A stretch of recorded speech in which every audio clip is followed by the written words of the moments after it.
শোনা যায় না। দাঁড়িয়ে যারা আছেন ভালো আছেন তো? ভালো থাকলে তো বসার কথা ছিল। বসা যাবে? আমাদের যার যার সামনে ফাঁকা জায়গাগুলো পূরণ করে নেব। কেউ বসে থাকবো না, সবার জায়গা থেকে সামনের জায়গাটা পূরণ করে নেব ইনশাআল্লাহ। আমার দ্বিতীয়বার বলার আগেই, আমি খুতবা শেষ হওয়ার আগেই দেখতে চাই যে আমাদের সবার সামনের জায়গাগুলো পূরণ করে নিয়েছি। আমি আর দ্বিতীয়বার বলবো না আপনাদেরকে। আলহামদুলিল্লাহ আলহামদুলিল্লাহিল্লাযী জাআলাশ শামসা ওয়াল কামারা বিহুসবান ওয়ান নাজমা ওয়াশ শাজারা ইয়াসজুদান وفضل زمانا على زمان كما فضل مكانا على مكان وإنسانا على إنسان ونشهد أن لا إله إلا الله وحده لا شريك له لا جد له ولا ند له ولا مثل له ونشهد أن سيدنا وسندنا وحبيبنا وحبيب ربنا وطبيبنا وطبيب قلوبنا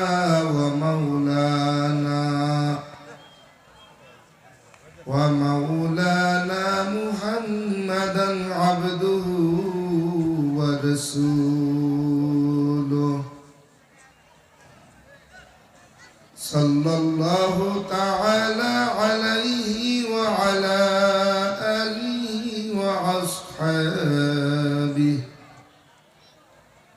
وأصحابه وبارك وسلم وسلم تسليما كثيرا الذي أرسله الله تعالى بالحق بشيرا ونذيرا وداعيا إلى الله بإذنه وسراجا منيرا أما بعد فأعوذ بالله من الشيطان الرجيم بسم الله الرحمن الرحيم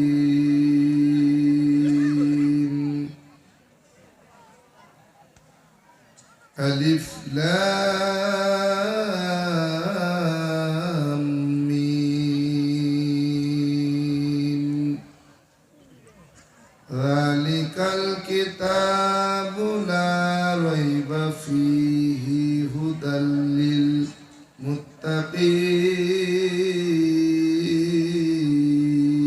للمتقين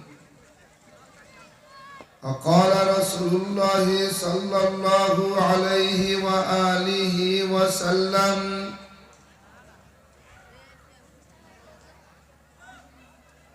خيركم من تعلم القرآن وعلمه وقال رسول الله صلى الله عليه وآله وسلم طلب العلم فريدة على كل مسلم أو كما قال النبي عليه الصلاة والسلام صدق الله مولانا العظيم صدق رسوله النبي الكريم ونحن ونحن على ذلك من الشاهدين والشاكرين والذاكرين والحمد لله رب العالمين اللهم صل على روح محمد في الأرواح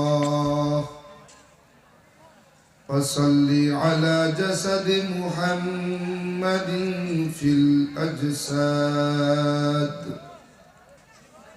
وصل على قلب محمد في القلوب وصل على قبر محمد في القبور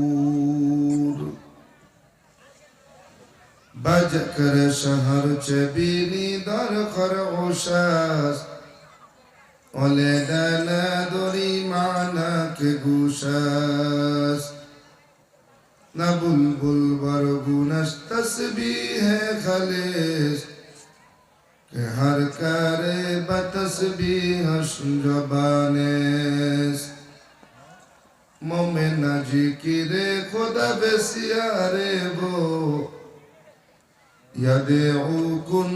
يدعوكن يدعو لا إله إلا الله لا إله إلا الله شبي لا إله إلا الله لا إله إلا الله لا إله إلا الله لا إله إلا الله شبي لا إله إلا الله لا إله إلا الله لا إله إلا الله لا إله إلا الله شبي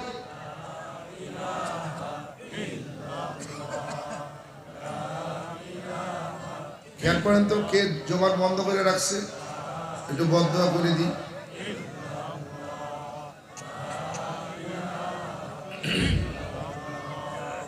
লা ইলাহা ইল্লাল্লাহ অপারেটর ভাই সাউন্ডটা একটু ভাষায় দেন তো লা ইলাহা ইল্লাল্লাহ لا إله إلا الله لا إله إلا الله لا إله إلا الله لا إله إلا الله لا إله إلا الله لا إله إلا الله محمد رسول الله سبحانك لا علم لنا إلا ما علمتنا إنك أنت العليم الحكيم رب اشرح لي صدري ويسر لي أمري واحلل عقدة من لساني يفقهوا قولي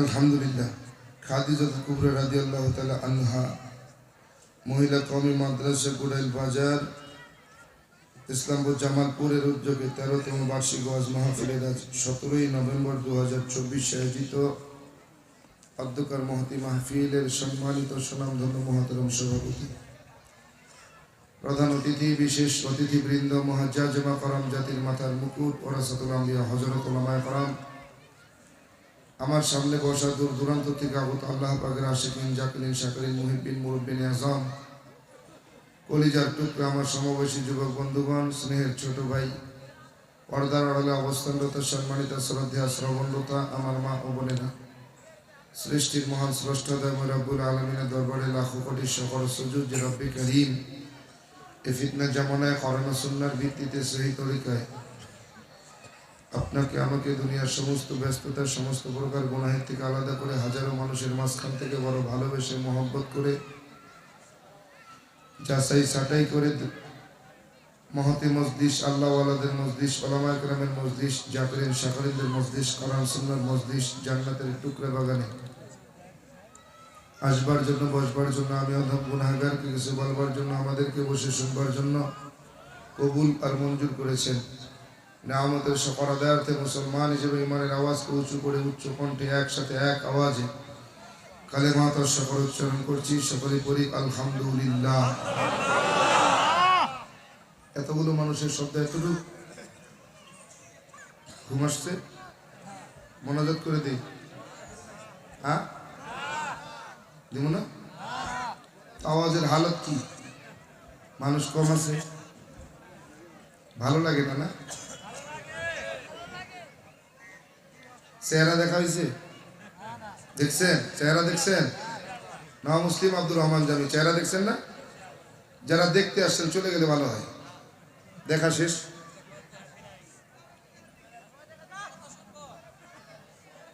আমি যে শুরুর আগে বলছি ফাঁকা জায়গাগুলো পূরণ করার জন্য, করছেন? বয়ান মজা লাগবে কেমনে? শয়তানরে বসায় রাখছেন সামনে, এখনো বয়াই দিচ্ছে।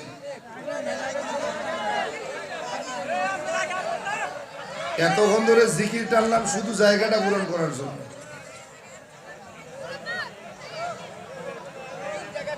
মানে সুপার গুলো দিয়ে বইছেন নি? সুপার গুলো লাগায় বইছে, উঠুন যাইতো না। আজি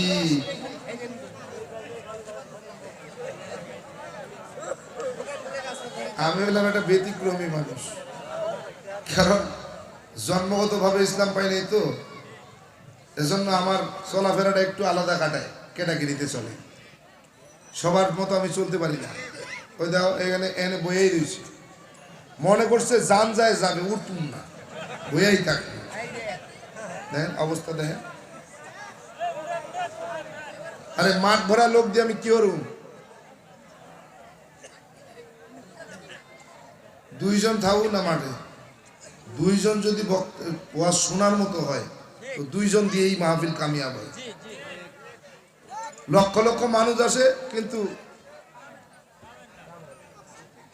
লাভ কি? লোকজন দেখায় কোনো ফায়দা?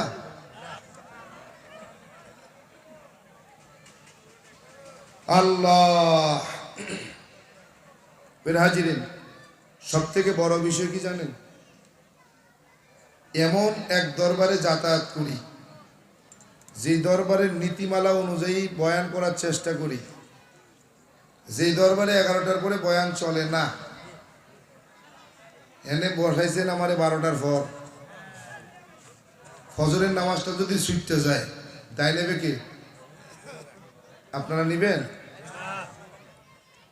ওই যে মাঝে মাঝে বক্তারা ওয়াজ করে, কয় বক্তা যা বয়ান করে তা আমল করে না। করবে কেমনে? এখান থেকে ছাড়বেন 1টার সময়, যাইতে যাইতে রাস্তায় মসজিদের খোঁজ নাই, মসজিদ তালাশ করতে করতে ফজর কাজা। এই বক্তার বয়ানে কি ফায়দা হবে বলেন আমাদের? আরে বক্তার বয়ানে যদি ফায়দা না হয় তো শ্রোতার ফায়দা করতে কি হবে? আমার আল্লাহ তাআলা বলেন, ইয়া আইয়ুহাল্লাযীনা আমানু লিমা তাকুলুনা মা লা তাফআলুন। স্পষ্ট কথা, ওই কথাগুলো বলো যে কথার উপরে নিজে আমল করো। কোন কথা? কারণ আমার যদি নামাজের ঠিক না থাকে, আপনাকে নামাজের কথা বলে নামাজি হবেন? বেনামাজি একটাও নামাজি হবে? আমার যদি রোজা ঠিক না থাকে, তো আমি রোজার বয়ান করে একজনও রোজাদার বানাইতে পারুন?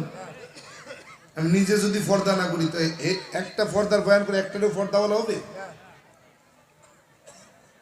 কমু কি? কইতে গেলেই তো বিপদ।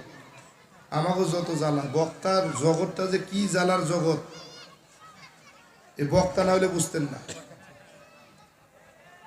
মানে বক্তা যদি আসতে দেরি করে তাও সমস্যা, বক্তা যদি আগে আসে তাও সমস্যা, বক্তা যদি কয় আসতে পারলাম না তাও সমস্যা। কিন্তু কমিটি যদি কয় যে হুজুর মাহফিল তো সবই ঠিক ছিল, প্যান্ডেলও গুছাইছি, কিন্তু করতে পারতেছি না, ওটাই কোনো সমস্যা নেই।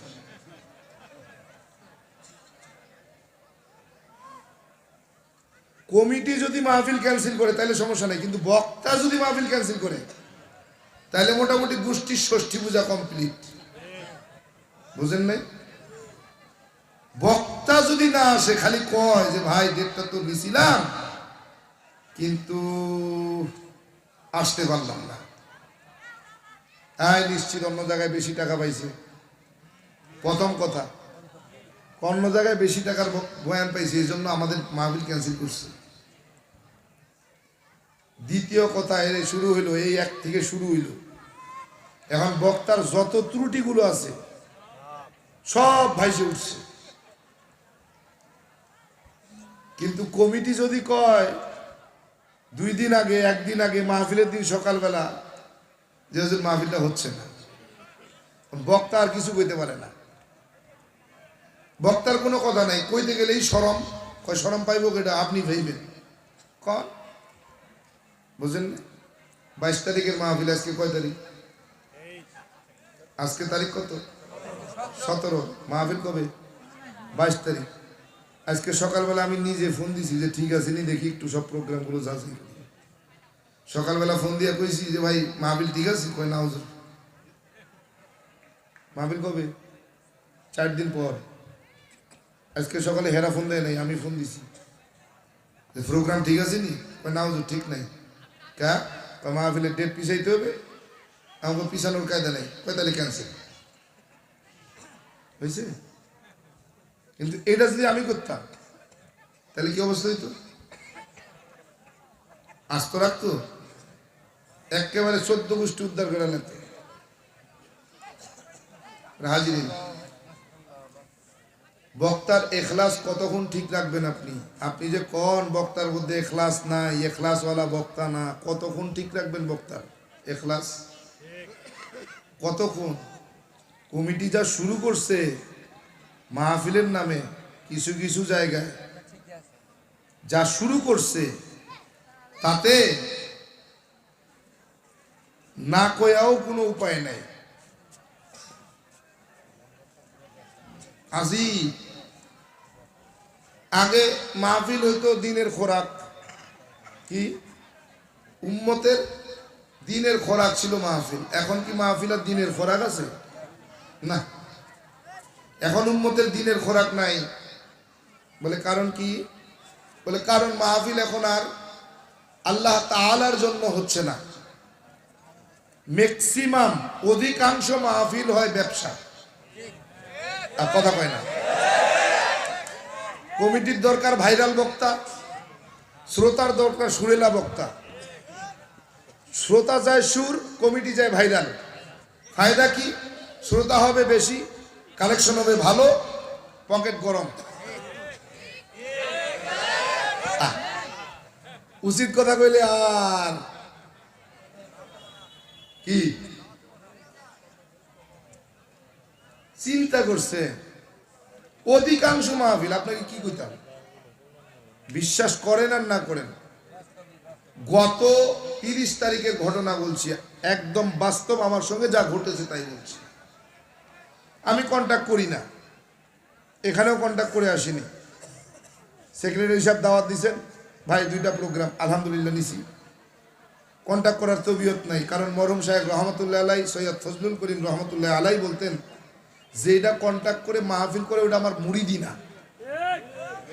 এই দেখেন এখলাস, কিন্তু কি এখলাস, এখলাসের বয়ান কি কন্ট্যাক্ট করা যাবে না। কন্ট্যাক্ট করি নেই। খুলনার কোন এক থানায় মাহফিল, নাম কইতাম না, কইলেছি না, খুলনার কোন এক মাহফিলে কন্ট্যাক্ট করে যাই নাই, দেখে হয়েছে কি, কয় হুজুর আপনি তো কয়ে আসেন নাই, কত দেওয়া লাগবো? তো বলে যখন আসেন নাই, এমনি আইছেন, তো এমনি জানগা, এমনি আইছেন এমনি যান। কসম খোদার, এই স্টেজে বসে বলছি, 1 টাকাও দেয়নি তারা আমাদের, অথচ 22,835 টাকা খরচ। বক্তা এখলাস ধরে রাখবে কতক্ষণ? বলেন কতক্ষণ? আমি এমনি সব হারাইয়া ইসলাম পাইছি। সর্বপ্রথম পৃথিবীর সবচেয়ে শ্রেষ্ঠ নেয়ামত বাবা মা হারাইছি ইসলাম পাইতে যায়। স্ত্রী সন্তান হারাইছি। সর্বশেষ একটা পুলিশের চাকরি ছিল অবলম্বন। খালি ইসলাম গ্রহণ করার কারণে পুলিশের চাকরিটাও গেছে। কোন দেশে বাস করি চিন্তা করেন? যেই দেশে শতকরা ৯২ জন মতো মুসলমান বসবাস করি, সেই দেশে অমুসলিম থেকে মুসলমান হলে তার চাকরি চলে যায়। এর নাম বাংলাদেশ। যদিও মুসলমান সংখ্যা গরিষ্ঠ ছিল, অমুসলিমেরা সংখ্যা লঘু ছিল, কিন্তু বাংলার জমিনে ইতিহাস ১৬ বছরের ইতিহাসে মুসলমান ছিল সংখ্যালঘু, অমুসলিম ছিল সংখ্যাগরিষ্ঠ।